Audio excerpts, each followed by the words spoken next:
자, 이번에는 표면 오염도 측정이라는 부분입니다. 먼저 표면 오염도에 대한 정의부터 내려보겠습니다. 표면 오염도는 벽면, 바닥, 천정, 장비 등의 외부가 방사성 물질에 오염된 정도라고 합니다. 자, 이게 어떤 공통점이 있냐면은 이것들은 다 방사선 관리 구역에서 바깥쪽에 노출된 부분, 이 부분이 얼만큼 오염되었는가를 보는 겁니다. 여기서는 사례로 들었는데 방사선 관리구역 안에 있는 어떤 종류의 장비라도, 예를 들면 작업 테이블의 외부라고 하면은 테이블 위도 될 수가 있고요, 아니면 테이블의 옆면, 테이블의 바닥도 포함되는 거고요, 그리고 실험실 바닥, 실험실의 벽면, 실험실의 천정, 혹은 측정기의 표현도 포함해 가지고 어떤 것은 상관이 없습니다. 이것들이 다 이 바깥쪽, 외부가 방사성 물질에 오염된 정도, 그걸 표면의 오염도라고 정의를 하는 겁니다. 자, 이게 어떤 방사성 관리구역 안에 있는 어떤 물질의 표면이 얼만큼 오염됐느냐. 예를 들면 여기가 한 이 정도 오염됐다고 가정을 하겠습니다. 자, 그러면은 또 이 표면 오염도는 어떻게 나누느냐. 먼저 아주 쉽게 제거가 되는 제거성 오염, 그리고 걸레로 닦는 정도로는 제거가 안 되는 그런 고착성 오염으로 구별합니다. 물론 어느 정도까지 강하게 붙어 있으면은 고착성이고, 어느 정도까지 잘 없어지면 제거성이냐에 대한 정확한 정의는 없습니다. 그냥 개념적으로는 내가 걸레로 닦아서 혹은 물티슈로 닦아서 지워질 정도면 제거성 오염이고, 물티슈로 닦아도 지워지지 않으면 고착성 오염이다 라고 생각하면 됩니다. 제거성 오염은 유리성 오염, 즉 물에 잘 녹는 그런 오염으로 용어를 사용하기도 합니다. 이걸 더 전문적으로 표현을 하면은 이 물질의 표면과 이 오염 물질이 아주 강하게 결합되면은 그런 경우를 고착성 오염이라고 표현하는 거고요. 이 물리적으로 강하게 결합되지 않고 그냥 묻어있는 상태, 그걸 제거성 오염이라고 표현하는 겁니다. 예를 들면 테이블에 커피를 엎질렀다, 이 정도는 제거성 오염이 되는 거고요.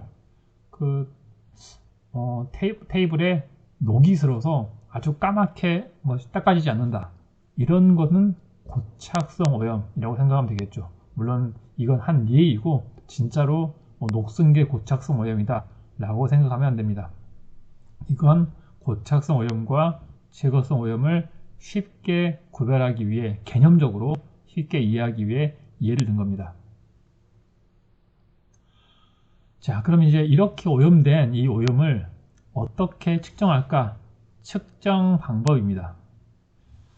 방사선은 이렇게 빨갛게 눈에 보이지 않기 때문에 지금 나는 이 물체의 표면이 오염이 되었는지 되지 않았는지 모르고 있는 상태입니다. 자, 여기서 이걸 어떻게 찾을 것이냐. 가장 쉬운 방법은 서베이 메터를 이용해서 직접 측정하는 겁니다. 자, 예를 들면 서베이 메터를 가지고 보통은 이제 이런 식으로 동선을 가지죠.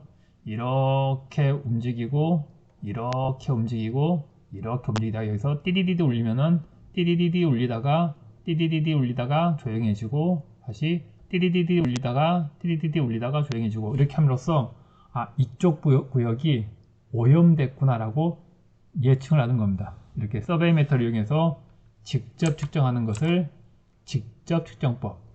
또 하나 다른 방법은 종이 필터를 준비해서 종이 필터로 여기를 닦습니다. 어떻게 닦느냐, 이 전부를 다 닦거나 아니면은 일정 부분을 닦거나 해가지고 이 닦은 이 용지, 얘를 방사선 측정기로, 정확히 말하면 방사능 측정기로, 오염 검사기로 측정을 하는 겁니다. 아까 이때도 오염 검사기로 사용하는 겁니다. 자, 이렇게 닦았을 경우에 만약에 여기에 있던 오염 물질이 이렇게 묻어서 이 필터까지 오염이 됐다면 이 오염된 이 물질에 의해서 방사능 측정기가 울릴 것이고 그걸로 인해서 이 부분이 오염됐다는 것을 간접적으로 알 수가 있죠. 그래서 이렇게 종이 필터를 이용해서 닦아서 종이 필터를 측정하는 방법을 간접 측정법이라고 합니다. 그리고 이 종이 필터를 종이 필터로 닦는다 라는 표현, 닦아서 하기 때문에 스메어 라는 표현을 써서 스메어법이라고 사용하기도 합니다. 용어를요. 물론 현장에서는 이 용지 자체를 종이 필터라고 하지 않고 뭐 스메어 용지 라는 식으로 말할 정도로 굉장히 스메어라는 단어가 일반적으로 사용되는 말입니다.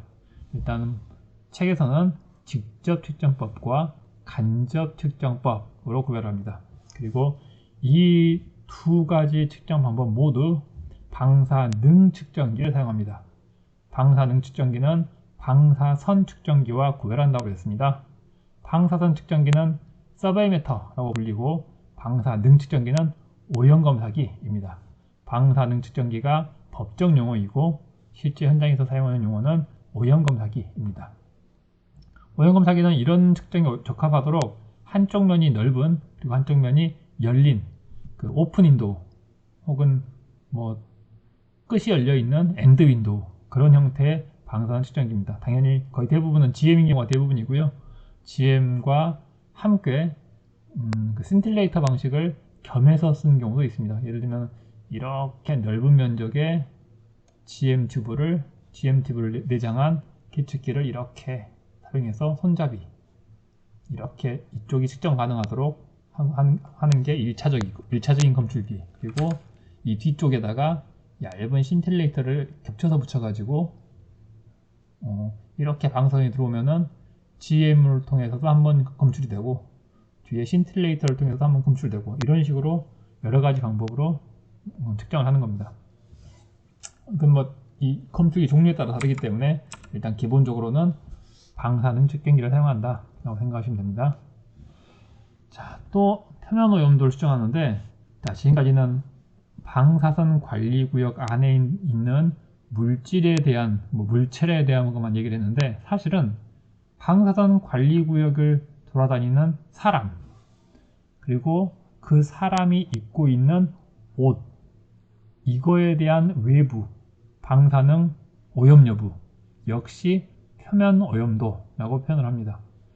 이제 이렇게 사람이 방사선 관리구역에서 일을 하다가 나올 때 가장 많이 오염되는 부분이 사실은 손 그리고 신발 밑에 그리고 옷의 끝단 이렇게 긴 코트 같은 그런 형식의 실험복을 입었을 경우에는 이 끝단 그리고 팔꿈치 쪽 이런 데가 오염이 잘 됩니다.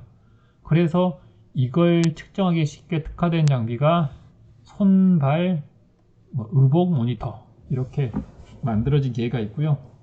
보통은 그냥 풀바디 카운터 이렇게 부르는데 정식 명칭은 손발 의복 모니터라는 이름으로 사용을 합니다. 이건 뭐 대단한 건 아니고 이런 형태의 검출기를 왼쪽에 한 개, 오른쪽에 한 개 이렇게 설치를 해서 양쪽을 감시하게 만들어 놓고 여기에 손을 쑥 집어넣는 겁니다. 그러면은 손의 손등 부분과 손바닥 부분이 함께 측정이 되겠죠. 이걸 양쪽에 두 개 만들어 두면은 양손을 같이 집어넣어서 함께 측정이 가능할 거고요. 이걸 발바닥 부분에도 설치해서 사람이 위에 앉게 서 있게 이렇게 하면은 양손과 두 발을 한꺼번에 측정할 수 있겠죠. 이렇게 만든 게 홀바디 카운터라고 부르는 기계입니다.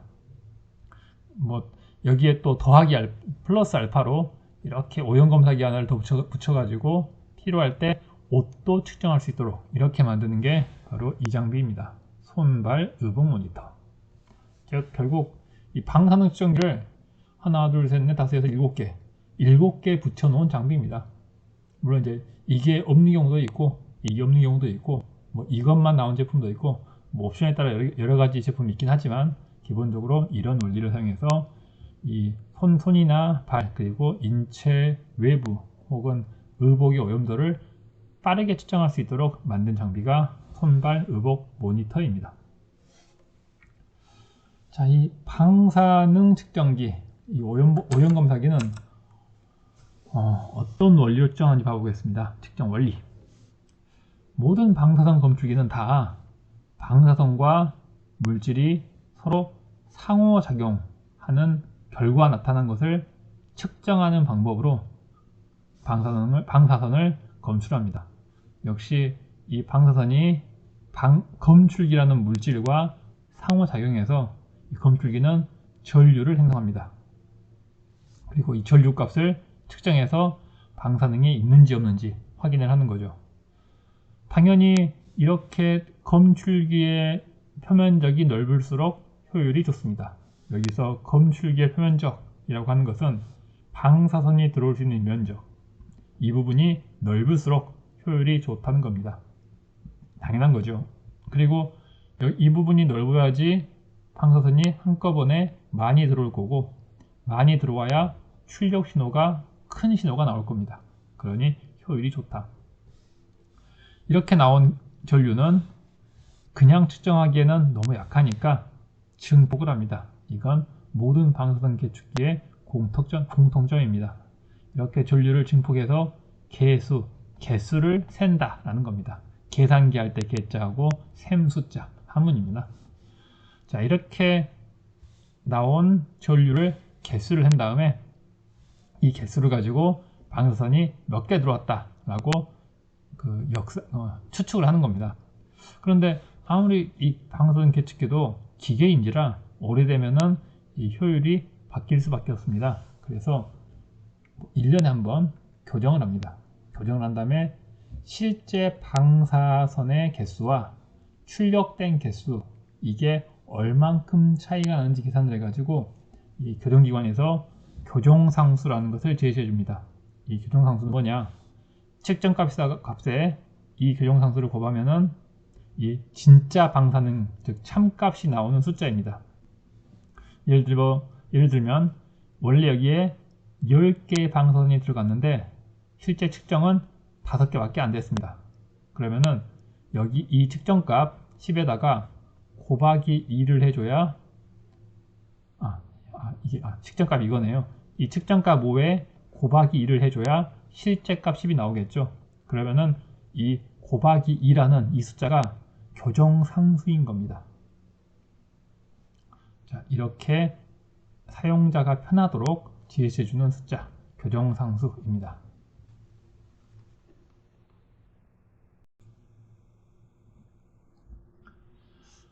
표면 오염도를 직접 측정하는 첫 번째 방법, 직접 측정법. 오염된 물체 표면을 방사능 측정기를 이용해서 직접 측정하기 때문에 직접 측정법이라고 부릅니다. 직접 방사능 측정기로 이 오염을 측정하면은 이 고착성 오염이든 아니면 제거성 오염이든 상관없이 모두 다 측정이 됩니다. 이렇게 그림을 그리고 이게 물체 표면이고 이 물체 표면 중 일부가 오염이 됐습니다. 여기에 방사능 측정기를 이용해서 재면 먼저 하나 구별하겠습니다. 이 오염 물질 중에 이만큼은 고착성, 나머지가 제거성입니다. 방사능 측정기를 이용해서 직접 이렇게 측정을 하면은 이게 고착성이건 제거성이건 상관없이 모두 다 측정이 될 겁니다. 그래서 측정값은 직접 측정법을 이용했을 때 측정값은 고착성 오염과 제거성 오염이 함께 측정된다. 자, 이걸 이해를 드리겠습니다. 지금 바닥에 테이블이 있고 이게 오염된 방사성 물질입니다. 직접 측정법을 위해서 이 방사선 측정기를 이용해서 측정을 하면은 이렇게 오염된 물질에 의해 발생한 방사선이 측정이 되는 거죠. 방사선은 거리의 제곱 반비라는 특성 때문에 사실 여기는 위쪽으로 올라오는 것처럼 그랬지만 사실은 이 하나하나가 각각 모든 4파이 방향으로 이렇게 나가고 있습니다. 사실은요. 그러니까 당연히 멀리 가면 멀리 갈수록 측정값이 낮아지겠죠. 그래서 검출기와 이 오염된 물체 표면 간 거리를 일정하게 유지해야 됩니다. 왜냐면은 그 대표 값을 얻기 위해서 예를 들면 자 이렇게 서베이를 하는데 여기에서는 방사능 측정기를 이 테이블에 가까이 붙이고 이만큼 왔을 때는 멀리 떼고 이렇게 하면은 어떻게 되느냐, 이 부분에서 멀리 뗀 상태에서 측정해 버리면은 측정값이 낮게 나오기 때문에 오염이 됐음에도 불구하고 오염이 되지 않았다 라고 판단할 수가 있습니다. 그래서 이렇게 일정한 높이를 가지고 일정한 높이를 유지하면서 일정한 그 선원과 검출기 간의 거리를 유지하면서 측정을 합니다. 또 하나는 너무 낮은 경우에 특히 핫스팟이라고 특정 부위만 여기가 이렇게 오염됐을 경우 이건 찾기가 힘들기 때문에 이렇게 지나가다가 놓쳐버릴 수가 있기 때문에 반복 측정을 하는 겁니다. 또 하나, 만약에 방사능 측정기에 이 기기 검출기 주변이 오염되게 되면, 그러면은 실제로 오염이 없는 지역을 지나더라도 이 오염된 방사능 검출기의 검출기 이 때문에 계속 카운트가 측정이 될 겁니다. 그래서 절대로 검출기가 오염되지 않도록 해야 됩니다. 가장 흔히 쓰는 방법은 이 부분을 랩으로 씌우는 방법이 있고, 아니면은 비닐봉투 이런 걸로 씌우는 방법도 있습니다. 비닐봉투나 랩 같은 경우는 오염됐을 경우에 그냥 쉽게 교체가 가능하고, 또 방사능이 뚫기에는 너무 워낙 얇아서 방사능이 쉽게 뚫을 수 있기 때문에 랩이나 비닐봉투를 많이 이용을 합니다. 자, 그러면 이제 실제 그러면은 이 오염된 오염도 이것을 어떻게 계산하는가, 복잡한 표현을 해놨는데 쉽게 개념적으로 보자면은 당연히 측정값에서 배경 주의는 빼야겠죠. 예를 들면은 단위 통일을 위해서 우리가 딱 1초 동안만 측정했다고 가정하겠습니다. 1초 동안 측정을 했는데 몇이 측정이 됐느냐, 15가 측정됐다고 가정하겠습니다.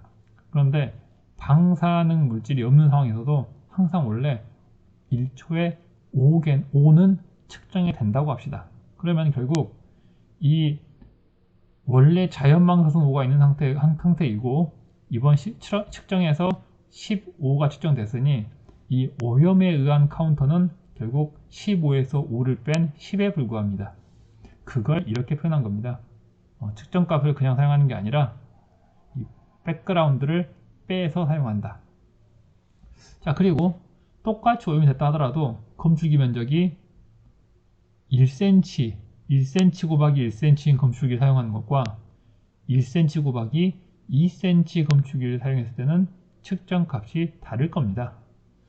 당연히 이 1cm 곱하기 1cm인 검출기를 사용했을 때보다 1cm 곱하기 2cm인 검출기를 사용했을 때 측정값이 2배로 많이 나오겠죠.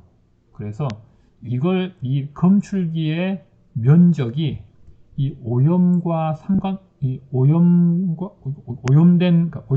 농도 차에 의해서 측정값이 달라져야 되는데 검출기 면적 때문에 측정값이 달라지면 안 되니 이 면적을 통일을 하는 겁니다.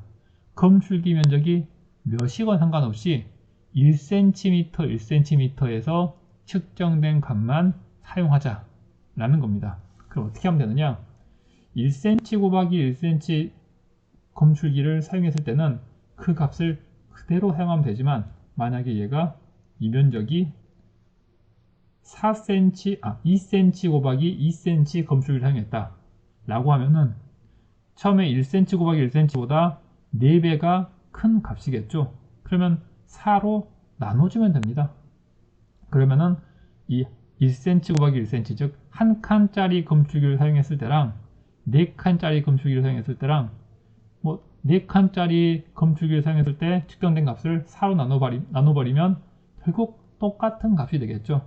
그래서 검출기 면적으로 나눠주는 겁니다. 이 검출기 면적 나눠주는 건 아무리 큰 검출기를 사용하더라도 측정 값 자체는 변하면 안 되니까 무조건 이 한 칸짜리 검출기로 환산해서 값을 사용하겠다라는 겁니다.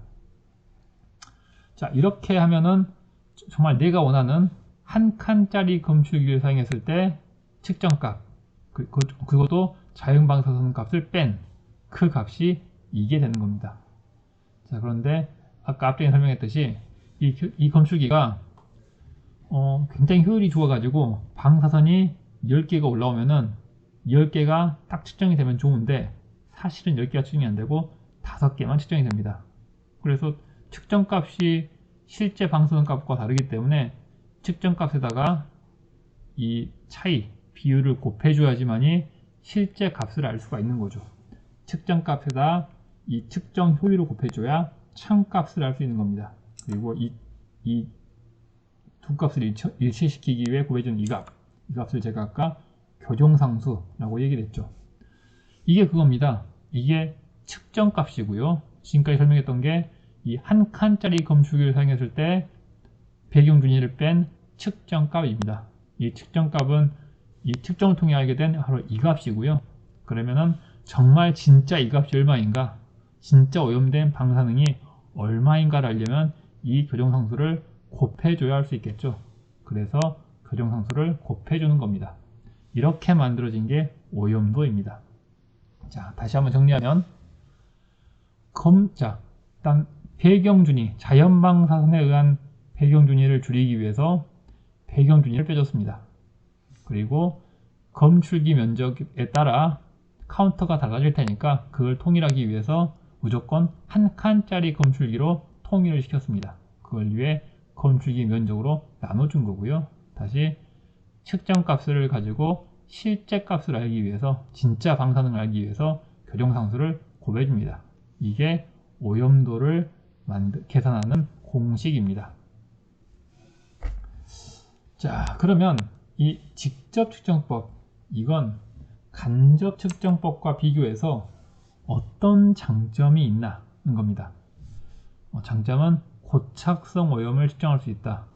이미 지금 위쪽에서 이 방법을 사용하면은 이게 여기 오염된 부분이 고착성 오염이건 아니면은 뭐 제거성 오염이건 상관없이 다 측정이 가능하다고 했습니다. 그러니까 너무 당연한 것처럼 느껴지기 때문에 이게 왜 장점인지 모르겠지만 달리 생각하면 사실은 이건 간접 측정법의 약점이 고착성 오염을 측정할 수 없기 때문에 장점으로 쓴 겁니다. 아직은 간접 측정법을 모르기 때문에 이게 왜 장점인지 이해가 당연히 안 될 겁니다. 일단은 직접 측정법은 고착성 오염과 제거성 오염을 둘 다 측정할 수 있다 라는 것만 기억하시면 됩니다. 단점은 뭐냐? 외부 방사 선량률이 높은 곳에서 사용할 수 없다. 이게 예인데요. 자, 이게 내가 측정하고자 하는 오염물질입니다. 나는 지금 여기를 측정하고 싶은데 바깥쪽에 어떤 방사선을 쓴 기기가 있어서 꾸준히 이렇게 방사선이 나오고 있습니다. 그럼 나는 사실은 이 오염도, 얘를 측정하고 싶은데 얘가 검출기이고 이것만 방사선이 아니라 옆에서 나오는 것도 똑같은 방사선이기 때문에 이것도 똑같이 측정이 됩니다. 즉 얘는 이 직접 측정하는 방법은 원리상 주변에서 나오는 방사선과 내가 원하는 표면 오염, 여기에서 나오는 방사선을 구별할 수 있는 방법이 없습니다. 그래서 이렇게 외부에서 방사선이 있는 이런 환경에서는 얘가 있는지 없는지 알 수가 없어서 측정할 수가 없습니다. 더 이해가 쉽도록 예를 들면은 이 주위에서 방사선량률이 1초에 100개가 나온다고 가정하겠습니다. 근데 이 오염도에서 나오는 방사선은 10개입니다.